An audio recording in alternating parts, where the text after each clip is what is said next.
Hello friends, welcome back to trading with peace and I hope you guys are trading with peace. इस video में हम बात करने वाले हैं बंधन बैंक के शेयर को लेके। डिटेल में एक एनालिसिस करेंगे, क्या कुछ अपॉर्चुनिटी नज़र आती है, क्या कुछ टेक्निकल फंडामेंटल कहता है, इसके बारे में हम बात करेंगे।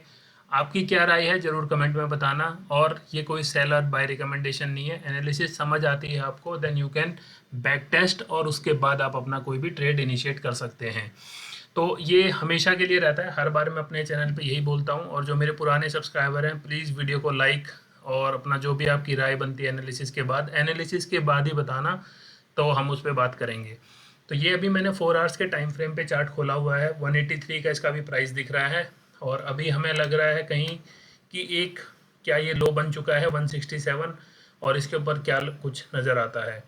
तो अभी मुझे लग रहा है लो हम तभी बोलेंगे इसको। पहली बात, हम इसमें इन्वेस्टिंग की बात कर रहे हैं, स्विंग ट्रेड की बात कर रहे हैं। इंट्राडे के लिए अवॉइड करें, फ्यूचर ऑप्शन के लिए मैं कभी रिकमेंडेशन नहीं देता हूं।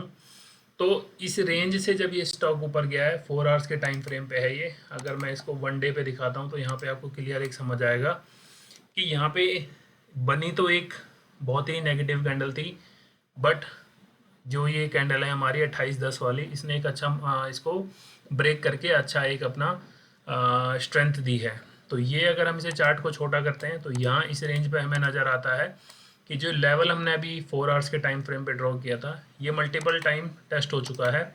1 वीक पे देखेंगे तो आप देखोगे ये 2020 का लेवल है, मार्च के महीने में जो आया था। और यहाँ से स्टॉक ने एक बाउंस लिया था और लगभग 427 के करीब स्टॉक गया था। तो क्या अभी ऐसा कुछ होने वाला है? तो टू बी वेरी फ्रैंक, ये कोई आपको बता नहीं सकता कि ये दोबारा 427 जाएगा, बट यस हम ये मान सकते हैं कि ये एक लेवल जो है बहुत इंपॉर्टेंट है। अगर इससे नीचे आता है तो आपने कहीं पे भी इसमें बाइंग कर रखी है तो आई वुड सजेस्ट आपको उससे एग्जिट कर लेना चाहिए और फिर एक फ्रेश बाइंग की अपॉर्चुनिटी नज़र में रख के फिर दोबारा ट्रेड कर सकते हैं। स्टॉक को कभी भी पर्सनल मत लें। ऐसा नहीं होना चाहिए कि चलो बंधन बैंक के प्रॉफिट बढ़ रहे हैं, सब कुछ अच्छा है, मैं होल्ड रखूंगा। एक सर्टेन टारगेट, एक सर्टेन एसएल के साथ अगर ट्रेड करेंगे तो वो एक ट्रेडिंग स्ट्रेटेजी आपकी अच्छी रहेगी। बाकी आपका क्या राय है आप ज़रूर वीडियो में बताएं। तो अगर हम टेक्निकल चार्ट्स के अकॉर्डिंग हम बात करते हैं तो हमने ये फाइंड किया है कि इस रेंज में स्टॉक आया और इस रेंज में स्टॉक ने अच्छा टाइम स्पेंड किया है। लगभग आप देखोगे मार्च के महीने से 11/3/2024 ऑलमोस्ट 1 साल हो जाएगा इसको इस रेंज में घूमते हुए और कंसोलिडेट होते हुए। तो अब अगर क्या टेक्निकल बोलता है, इसका टेक्निकल हमें बस यही बोलता है कि ये रेंज इसकी एक सपोर्ट रेंज है। टारगेट हम अभी बात नहीं करते क्योंकि फर्स्ट टारगेट 200 भी हो सकता है, किसी के लिए 250 हो सकता है, किसी के लिए 341 और कोई 1000, कोई कहीं भी इसका टारगेट लगा के देख सकता है। तो ये बात होगी टेक्निकल में हमने देखा इसकी एक अच्छी सपोर्ट रेंज पे स्टॉक है। जो एक इंटरेस्टिंग बात आती है वो आती है इसके फंडामेंटल्स को लेके। 134 रुपीज़ का ये इसकी बुक वैल्यू का स्टॉक है, ऑलमोस्ट 30,000 CR का इसका मार्केट कैप है।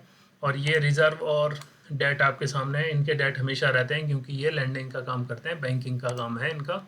और आप देखोगे जो बंधन बैंक है, बंधन बैंक का जो फोकस है वो है under banked and under penetrated market in India, which is tier 2 tier 3 वाली जो सिटीज़ आती हैं उनमें इस बैंक का एक अच्छा प्रेजेंस है और लोगों के पास इसकी रीच अच्छी है। अब हम कैसे पता लगाएं कि क्या कुछ है? सेल्स हमें नज़र आ रही है कि 22% की सेल है। और अगर मैं इन शॉर्ट अपनी ट्रेडिंग स्ट्रेटेजी के हिसाब से बताऊं तो मैं यहीं से ट्रैक करता हूं कि चलो ठीक है कंपनी क्या कुछ भी करे कुछ भी, बट अगर कंपनी की बुक्स में ये जो बुक्स है नेट प्रॉफिट वाली, अगर ये बुक्स पॉजिटिव हैं तो हमें एक अच्छा कंपनी का ओवरव्यू समझ आता है कि हाँ कंपनी पैसे भी कमा रही है। अब हम देखेंगे कि पैसा सेल्स के बाद आ रहा है या कुछ है या नहीं है। तो सब कुछ हमें अपने जो ये बैलेंस शीट बनी हुई है इसकी P&L वाली, P&L स्टेटमेंट बोलेंगे इसे, तो यहाँ हमें नज़र आता है कि हाँ कंपनी ठीक ठाक काम कर रही है। अगर हम क्वार्टर भी देखेंगे तो क्वार्टर में आप देखोगे ये वाला सामने आपको सितंबर में देखोगे 937 CR का हमारे पास नेट प्रॉफिट है इस कंपनी का। बैलेंस शीट में सब कुछ साफ साफ नज़र आता है। इन्वेस्टर्स की बात करते हैं तो यहाँ पे आपको नज़र आएगा कि जो इन्वेस्टर्स, जो इसके प्रमोटर्स हैं, उनके पास 39.98 ऑलमोस्ट 40% का स्टेक है। और उसके बाद देखोगे आप FIIs के पास अच्छा खासा स्टेक है, DIS के पास अच्छा खासा स्टेक है।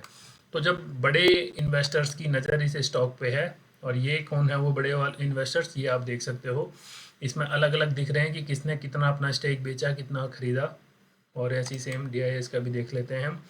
और ऐसे ही आप गवर्नमेंट का भी देखोगे कि इसमें गवर्नमेंट ने भी कुछ अपनी हिस्सेदारी रखी हुई है। तो जब इतने सारे लोगों की नज़र है इस स्टॉक पे, सब कुछ समझ आता है। हमने ये देखा है यहाँ पे कि एक सपोर्ट रेंज के करीब स्टॉक बाउंस बैक किया है, और अगर हम इमीडिएट इसके बाद अगर ये सपोर्ट टूटता है, पहली बात है टूटना मुश्किल है, क्योंकि 20 के बाद भी जब सर्वाइव हो चुका है स्टॉक, तो ये रेंज बहुत ही इंपॉर्टेंट रहेगी इसकी। अगर ये इससे नीचे आता है तो हम अपनी पोजीशन काटेंगे। नीचे आने का मतलब है कैंडल क्लोज देने के बाद आपको एक नेगेटिव सिनेरियो दिखा रहा है, तब की हम बात कर रहे हैं। मैं सिस्टम पे ऐसा लगा के नहीं रखता, बट यस, हमारा जब भी जो हमारी रेंज रहती है, अगर उससे नीचे हम आ जाते हैं और हमें स्ट्रेंथ नहीं नज़र आती कंपनी की फंडामेंटल या कुछ टेक्निकल में, तो हम अपना पोजीशन एग्जिट करके दोबारा उस पर नज़र बना के हम एक नेक्स्ट अपॉर्चुनिटी का वेट करेंगे, सो दैट कि हमारी जो कैपिटल है, हमारी जो पोर्टफोलियो की साइजिंग है, वो रोटेट होते रहे और वो हमें रिटर्न बना के दे। आई होप आपने वीडियो यहाँ तक देखी हो। Thank you so much. मिलते हैं नेक्स्ट वीडियो में। कमेंट करके ज़रूर बताएं कि आपको क्या लगता है। Thank you.